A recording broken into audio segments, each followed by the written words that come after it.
In this video, I'm going to be going over Kimi K2, which is the latest open source model from the team over at Moonshot. Right off the bat, this is a mixture of experts model with 32 billion activated parameters, as well as a staggering 1 trillion total parameters. Moonshot themselves describe this as a non-thinking model, which is interesting given how much of the conversation in AI recently has revolved around reasoning systems.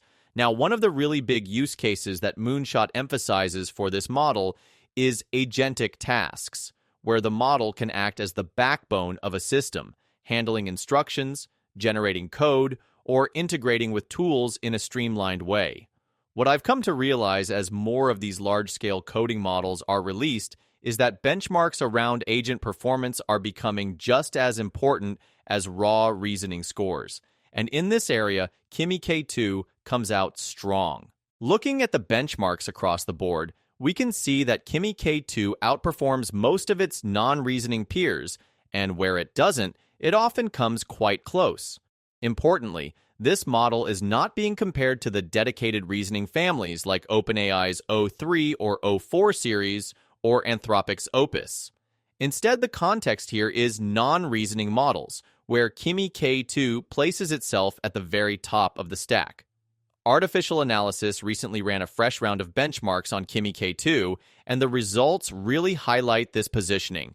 They note repeatedly that this is a non-reasoning model, and yet the performance places it in a tier that makes the line between reasoning and non-reasoning much blurrier. One of the key trade-offs in reasoning models is that responses tend to take longer and require more tokens to generate.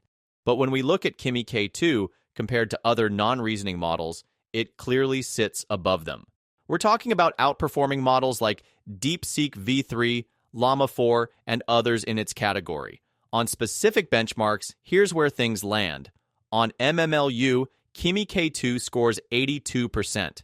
This is a test that measures knowledge across a very wide range of academic subjects, everything from law to medicine to computer science. Scoring in the 80s shows the model is not only competent, but reliable across diverse domains.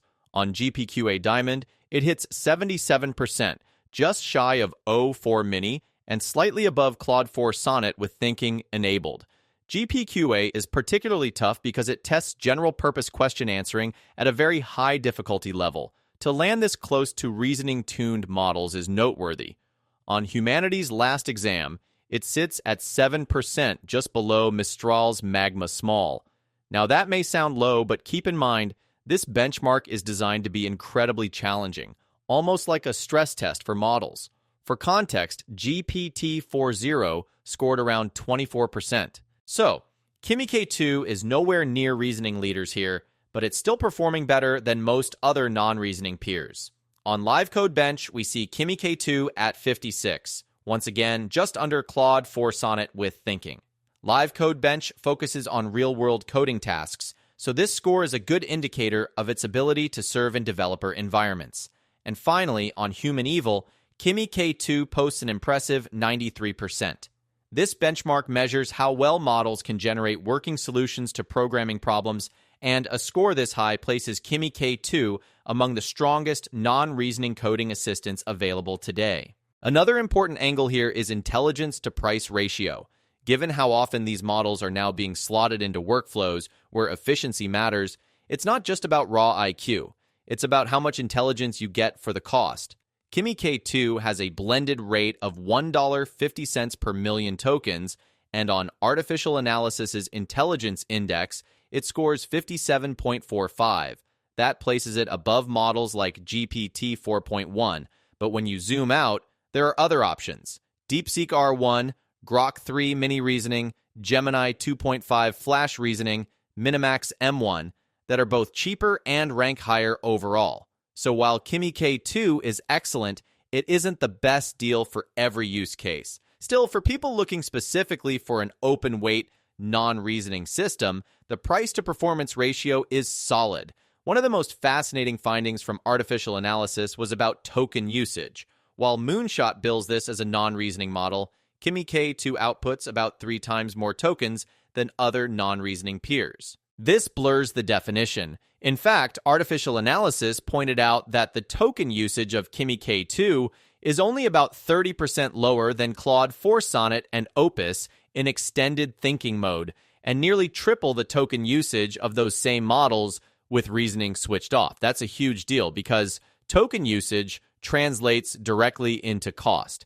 And if a so-called non-reasoning model is generating responses with token counts in the same ballpark as reasoning models, then functionally, it starts to look like something in between. Their recommendation was that Kimi K2 shouldn't really be compared against non-reasoning models anymore, but rather against Claude 4 Sonnet and Opus in their max budget thinking modes. That's where the competition really lies. From a technical perspective, this is also a landmark model. Kimi K2 is the largest major open weight model yet, with 1 trillion parameters and 32 billion active at once. Running it requires a full terabyte of memory, which puts it out of reach for most people locally, at least for now. But since it's open source, it opens the door for smaller distilled versions to appear and for derivative projects to build off its foundations. In terms of access, you can pull the weights directly from Hugging Face, though again, the hardware demands are significant. For people who just want to test the model, Moonshot has made it available at kimi.ai.com through a web interface. This makes it accessible without needing specialized infrastructure. Another aspect worth noting is the API availability. Moonshot provides an API key system, and Kimi K2 can even be integrated into existing developer workflows. For example, developers who are used to running their code completions through Claude Code can simply swap the base URL to the Moonshot endpoint and provide a Moonshot API key. From there, the same terminal commands and prompts are routed through Kimi K2 instead of Claude. That level of flexibility makes it easy to slot into existing agentic setups. So, what does this mean for the ecosystem? For enterprises, Kimi K2 provides a new option for organizations that want the transparency and flexibility of open-weight models, but don't necessarily need the very top-end reasoning capabilities. For indie developers, the availability through web and API access means it's possible to build and experiment without having to worry about massive GPU clusters. And for the open source community, this release adds a massive new foundation model that others can optimize, distill, and extend. Stepping back, this launch is significant for a few reasons. First, it shows that Moonshot is carving out a space in the open source ecosystem with extremely large models, not just lightweight or reasoning optimized ones. Second, it underscores how blurred the boundary between reasoning and non-reasoning models is becoming, as token usage shifts and performance gaps close. And third, it reminds us that open source releases are still critical. Even if Kimi K2 isn't beating the very top reasoning models, the fact that it's available to the community means others will refine, optimize, and extend its capabilities. So, kudos to the team at Moonshot for this ambitious release. Kimi K2 is a milestone in open-weight AI, not just because of its raw scale, but because of how it challenges our categories of reasoning versus non-reasoning. That's it for this breakdown of Kimi K2. I'd love to hear your thoughts in the comments. Do you see this as a step toward reasoning or a final frontier for non-reasoning systems? And if you found this video useful, make sure to like, share, and subscribe so you don't miss the next update. Thanks for watching, and I'll see you in the next one.